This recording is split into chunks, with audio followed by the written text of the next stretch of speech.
Phone call తో మీ బంగారాన్ని విడిపించి ప్రెజెంట్ మార్కెట్ రేట్ కే కొని బ్యాలెన్స్ అమౌంట్ ని క్యాష్ గా లేకపోతే సమానమైన బంగారాన్ని మీకిస్తుంది అక్షయ గోల్డ్ హబ్. శివరాత్రి సందర్భంగా రాష్ట్ర వ్యాప్తంగా శైవ క్షేత్రాలకు భక్తులు పోటెత్తారు. పరమశివుణ్ణి దర్శించుకుని ప్రత్యేక పూజలు, అభిషేకాలు నిర్వహించారు. ప్రసిద్ధి చెందిన కోటప్పకొండ తిరునాళ్ల మహోత్సవానికి భక్తులు భారీగా తరలివచ్చారు. భక్తులు ఎలాంటి ఇబ్బందులు కలగకుండా అధికారులు ఏర్పాట్లు చేశారు. వివిధ గ్రామాల నుంచి వచ్చిన ప్రభలు విశేషంగా ఆకట్టుకున్నాయి. పల్నాడు జిల్లా కోటప్పకొండలో మహాశివరాత్రి ఉత్సవాలు ఘనంగా జరిగాయి. ఆదివారం తెల్లవారుజాము నుంచే భక్తులు ప్రభల్ని తీసుకుని భారీగా కోటప్పకొండకు తరలివచ్చారు. మునుపెన్నడూ లేని రీతిలో రాత్రి 1 గంట నుంచి దర్శనాలు కల్పించడంతో భక్తులు ఇబ్బందులు పడకుండా ముందుకు సాగారు. మెట్ల మార్గం భక్తులతో కిటకిటలాడింది. శ్రీ త్రికోటేశ్వర స్వామికి ప్రత్యేక పూజలు, అభిషేకాలు చేశారు. మంత్రి గొట్టిపాటి రవికుమార్, హోంమంత్రి అనిత, ప్రభుత్వ చీఫ్ విప్ జీవి ఆంజనేయులు, ఎమ్మెల్యే చదలవాడ అరవిందబాబుతో పాటు కలెక్టర్ కలిసి స్వామికి పట్టువస్త్రాలు సమర్పించారు. జాతర సందర్భంగా ప్రొక్లైనర్ విన్యాసాలు భక్తుల్ని అలరించాయి. రాత్రివేళ ప్రభల వెలుగులతో ఆ ప్రాంతమంతా వెలిగిపోయింది.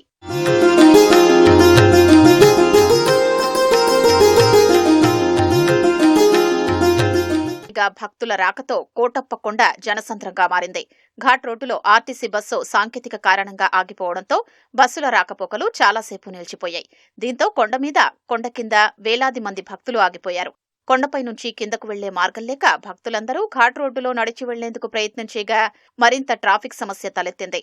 పల్నాడు జిల్లా దాచేపల్లి మండలం గ్రామాలపాడులో ఇటీవల పునర్నిర్మాణం గావించిన శ్రీ చెన్ను మల్లికార్జున స్వామి దేవాలయానికి భక్తులు పోటెత్తారు. మహాశివరాత్రి సందర్భంగా ట్రూత్ వివేకామృతం స్పిరిచువల్ ఆర్గనైజేషన్ ఆధ్వర్యంలో విజయవాడలోని ఎస్ఎల్వి అమరావతి కమ్యూనిటీ హాల్లో శివచైతన్య సుజ్ఞాన సంబరాలు అత్యంత ఘనంగా నిర్వహించారు.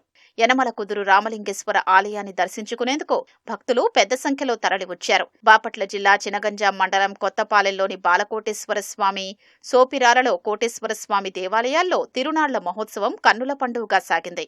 మార్కాపురం జిల్లా త్రిపురాంతకంలోని త్రిపురాంతకేశ్వర స్వామి ఆలయంలో కళ్యాణోత్సవం కన్నుల పండుగగా సాగింది.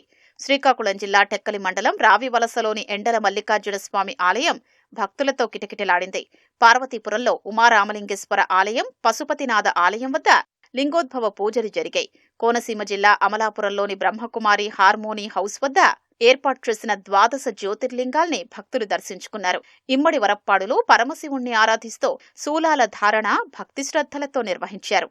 అనంతపురంలోని శివాలయాలు శివనామస్మరణతో మారుమోగాయి. శ్రీ కాశీ విశ్వేశ్వర స్వామి ఆలయం, శివకోటి ఆలయంలో స్వామివారికి ప్రత్యేక పూజలు నిర్వహించారు. కడప జిల్లా జమ్మలమడుగు నియోజకవర్గంలోని కన్యతీర్థం, అగస్తేశ్వర స్వామి కోన, సోమేశ్వర స్వామి ఆలయానికి భక్తులు పోటెత్తారు. పెండ్లిమర్రి మండలం పొలతల మల్లేశ్వర స్వామి క్షేత్రంలో స్వామివారి కళ్యాణోత్సవం వైభవంగా జరిగింది. శివరాత్రిని పురస్కరించుకుని కర్నూలు జిల్లాకు చెందిన చిత్రకారుడు మల్లికార్జున అద్భుతమైన సూక్ష్మ చిత్రాన్ని ఆవిష్కరించారు. చిన్న శంఖంపై నంది, పరమశివుని చిత్రంతో పాటు 101 శివలింగాల్ని ఆవిష్కరించి భక్తితత్వాన్ని చాటుకున్నారు.